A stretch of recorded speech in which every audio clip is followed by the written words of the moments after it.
नमस्कार everyone, welcome back to EVS funda. आज हम स्टार्ट करने वाले हैं एक वेरी इंपॉर्टेंट टॉपिक जिसका नाम है मीटरोलॉजिकल पैरामीटर्स। अगर आप UGC net, MSc environmental sciences या पीएचडी एंट्रेंस एग्ज़ाम के लिए प्रिपेयर कर रहे हो तो ये टॉपिक आपको थर्मोडायनेमिक्स, क्लाइमेटोलॉजी, एयर पोल्यूशन और हाइड्रोलॉजी सब जगह कनेक्ट करेगा।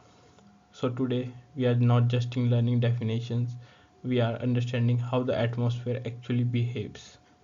So let's begin. So सबसे पहले question, what are the meteorological parameters? Meteorological parameters क्या हैं? Meteorological parameters are the physical quantities that describe the state of atmosphere at a given place and a time. In simple words, ये वो major हैं जो हमें बताते हैं कि एटमॉस्फेयर किस कंडीशन में है। For examples the pressure, temperature, humidity, wind velocity, radiation and lapse rate. इन सब को समझना मतलब वेदर को समझना, क्लाइमेट चेंज को समझना, एयर पॉल्यूशन को एनालाइज करना, हाइड्रोलॉजिकल साइकिल को स्टडी करना। Everything start from these parameters. So let's move on the to pressure. Pressure का सिंपल मतलब होता है फोर्स पर unit area. Mathematically P equal to F divided by A. यहाँ P pressure, F force and A is area. अगर same force को छोटे area पे अप्लाई करें तो प्रेशर ज़्यादा होगा, वहीं अगर सेम फोर्स को बड़े एरिया पे अप्लाई करें तो प्रेशर कम होगा। That's why high heel exert more pressure than a flat shoe. इसकी एसआई यूनिट है pascal. 1 pascal equal to 1 newton metre, 1 newton पर metre square. Now move to the next slide. अब हम बात करेंगे एटमॉस्फेरिक प्रेशर की। Atmospheric pressure is the pressure exerted by a weight of air column above us. आपके ऊपर literally एक air का कॉलम होता है जो कि स्पेस तक एक्सटेंड होता है, बट फिर भी हमें ऐसा दबा हुआ या क्रस्ट महसूस नहीं होता। क्यों? Because of our internal body pressure. जो कि हमारे इंटरनल बॉडी का प्रेशर होता है वो उसको बैलेंस आउट कर देता है। सो हम इसके साथ ही अगर देखें तो जो स्टैंडर्ड एटमॉस्फेरिक प्रेशर होता है at sea level is 1 atmosphere. So आगे नेक्स्ट स्लाइड में आप थोड़ी सी इसकी इक्वेशंस को देखेंगे। सो यहाँ पे आप कॉमन एटमॉस्फेरिक प्रेशर की यूनिट्स को देख सकते हैं, जिसमें पास्कल, एटमॉस्फेयर, बार, मिली बार और मिलीमीटर ऑफ मर्करी भी दिखाया गया है।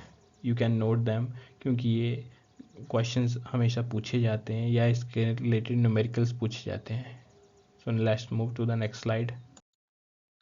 Factor affecting atmospheric pressure. Pressure constant नहीं होता है। Let us understand why.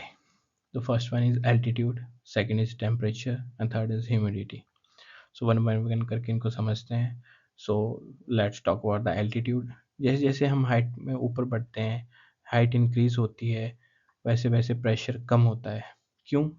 Because of air density. जैसे जैसे हम हवा में ऊपर जाते हैं एयर डेंसिटी कम होती रहती है।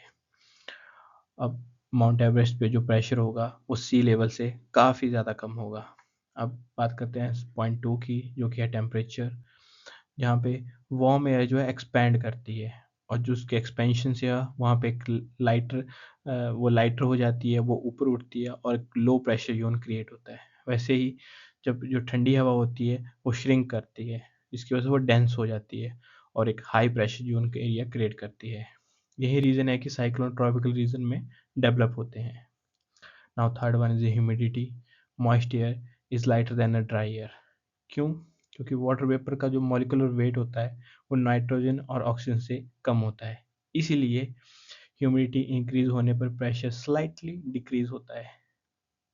Now come to the next slide. अब सवाल ये है कि हम प्रेशर मेजर कैसे करते हैं। So as we know we have different meters that measure the pressure. The first one is mercury barometer. This is invented by Evangelista Torrenci in 1943. इसमें एक ग्लास ट्यूब होती है जो कि मरकरी से भरी हुई होती है, और जो मरकरी जो है वो उसको बैलेंस करता है एटमॉस्फेरिक प्रेशर। जैसे जैसे प्रेशर बढ़ता है वो ट्यूब जो मरकरी होता है वो ट्यूब में ऊपर की तरफ इंक्रीज करता है, जहाँ पे वो मार्किंग की गई होती है नंबर्स की, जो इंडिकेट करता है कि प्रेशर किस हद तक बढ़ा है। Now come to the second one. Now second one is aneroid barometer. इसमें कोई लिक्विड यूज नहीं होता, इसमें एक मेटेलिक कैप्सूल होता है जिससे हम एनरॉयड सेल बोलते हैं। ये एनरॉयड सेल जैसे जैसे अगर ये प्रेशर इंक्रीज होता है तो ये कंप्रेस होता है, ये सिकुड़ता है, और जैसे प्रेशर डिक्रीज होता है तो ये एक्सपैंड करता है। जैसा कि आप साइड में लगी हुई इस इमेज को देख सकते हैं, यहाँ पे इंडिकेट किया गया है, जो आप ये देख रहे हैं ये एनरॉयड सेल है। जैसे अगर प्रेशर इंक्रीज होगा तो ये कंप्रेस करेगा और डिक्रीज होगा तो ये एक्सपैंड करेगा इस तरफ। ये एयरक्राफ्ट्स में यूज होता है। Now second one is barograph. Barograph ये कंटिन्यूसली प्रेशर को रिकॉर्ड करता रहता है, जो कि वेदर फोरकास्टिंग में बहुत इंपॉर्टेंट है और ये यूज किया जाता है। सो अब बात करते हैं टेम्परेचर पर। Temperature is a measurement of hotness and coldness of a body, but scientifically it is related to the kinetic energy of the molecule. मतलब जितनी ज़्यादा मॉलिक्यूलर मोशंस होगी उतना ज़्यादा टेम्परेचर होगा। इसको मेजर करने की यूनिट है Celsius, Kelvin, Fahrenheit. So Kelvin is equal to the degree Celsius plus 273। UGC NET में थर्मोडायनेमिक्स टेम्परेचर मोस्टली केल्विन में मेजर होता है। सो अब समझते हैं फैक्टर अफेक्टिंग टेम्परेचर। जो फैक्टर टेम्परेचर को अफेक्ट करते हैं वो है latitude, altitude, distance from sea, ocean current, cloud cover और surface albedo. For example Shimla में बहुत ठंड होती है एज कम्पेयर टू दिल्ली। क्यों? क्योंकि एल्टीट्यूड डिफरेंसेस है। शिमला हाइट पे है और जो दिल्ली है वो एक प्लेन एरिया है, वो प्लेटू में है। सो देयर इज एल्टीट्यूड का डिफरेंस की वजह से वहाँ पे ठंड का डिफरेंस होता है। सेम अगर हम बात करें तो कोस्टल एरिया में जो टेम्परेचर होता है वो मॉडरेट होता है as compare to the sea area. क्यों? Because of the high specific heat of the water. Now come to the next slide. अब बात करते हैं एटमॉस्फेरिक टेम्परेचर की। Atmospheric temperature is a temperature of air at a different height in the atmosphere. Different different height पे temperature different different होता है। जैसे कि हम बात करेंगे ट्रोपोस्फेयर की तो वहाँ पे टेम्परेचर डिक्रीज होता है एज अ एलिवेशन इंक्रीज।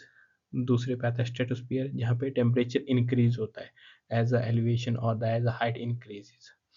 वहीं पे मीजोस्फीयर में टेम्परेचर डिक्रीज होता है। जो मीजोस्फीयर होती है वो सबसे ठंडी लेयर होती है एटमॉस्फेयर की। वहीं थर्मोस्फीयर में टेम्परेचर इंक्रीज करता है, यहाँ पे ड्रास्टिकली इंक्रीज करता है टेम्परेचर। अब बात करते हैं नेक्स्ट स्लाइड पे। अब बात करेंगे एनवायरमेंटल लैप्स रेट की, मतलब ELR।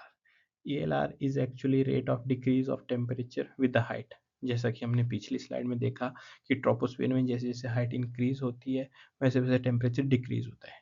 जो इसका टेम्परेचर डिक्रीज होने की जो एवरेज है वो 6.5 डिग्री सेल्सियस पर 1000 मीटर होती है, मतलब 1 किलोमीटर। इंपॉर्टेंट ये है कि इसमें ये फिक्स नहीं होता, ये लोकेशन और टाइम के अकॉर्डिंग चेंज होता रहता है। ELR जो होता है वो स्टेबिलिटी को एनालाइज करने के लिए यूज होता है। अब हम बात करेंगे एडियाबैटिक लैप्स रेट की, ALR की। So adiabatic lapse rate is a rate in which no heat exchange. वहाँ पे हीट एक्सचेंज नहीं होती। एज अ एयर पार्सल जब राइज या सिंक करता है उसमें हीट की एक्सचेंज ही नहीं होगी। मतलब adiabatic is equal to no heat gain और लॉस। सो वैसे ही हमारे इसमें आते हैं, एक आता है ड्राई एडियाबैटिक लैप्स रेट, दूसरा आता है सैचुरेटेड और मॉइस्ट एडियाबैटिक लैप्स रेट।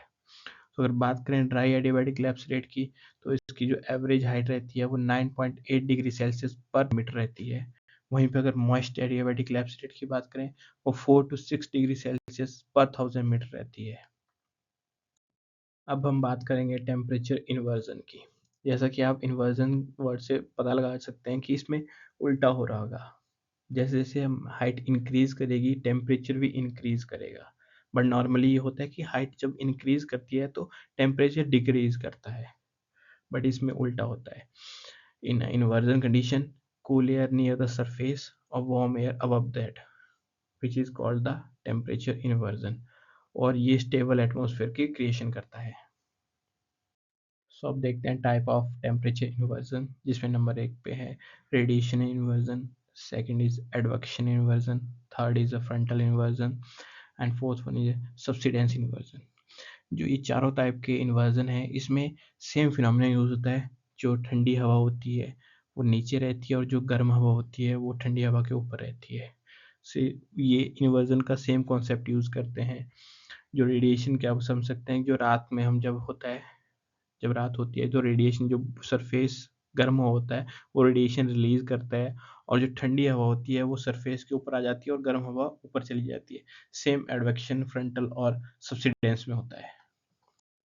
अब बात करेंगे इन्वर्जन के एनवायरमेंटल सिग्निफिकेंसेस के बारे में, जिसमें पहले आता है trapping air pollution near the surface, second one is causing smoke formation, and third is reducing vertical mixing, fourth is increasing respiratory diseases, fifth one is important in urban air pollution studies।